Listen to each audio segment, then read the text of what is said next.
Saya di kebun durian ini adalah pertama kali lah lihat pokok durian dan ambil kutik buah durian sendiri secara live. Tapi bila diingatkan balik, sebenarnya simpanan emas saya ataupun simpanan emas anda adalah ibarat kita tanam pokok durian. Kita tanam hari ini dan kita tuai hasilnya nanti. Sama juga dengan simpanan emas.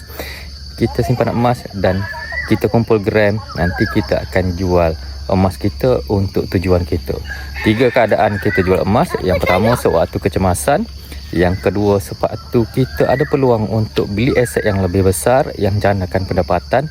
Dan yang ketiga, sewaktu gram emas kita telah pun mencukupi untuk matlamat yang kita impikan. Jadi tuan-puan, ini pengalaman saya lah. Dan keluarga datang ke kebun durian untuk kutik buah durian sendiri. Dan yang paling penting, buah durian tu boleh beli di mana-mana. Yang paling penting boleh boleh peganglah pokok durian. Boleh pegang pokok durian sendiri. Bukannya tanam hari ni terus berbuah, bukannya tanam hari ni terus tuai hasil, tapi makan masa yang lama, tuan-puan. Jadi tuan-puan, sebenarnya ada pelbagai benda related dengan kehidupan kita. Hanya cuma kita belum kenal pasti apa yang kita nak. Baik tuan-puan, sampai di sini.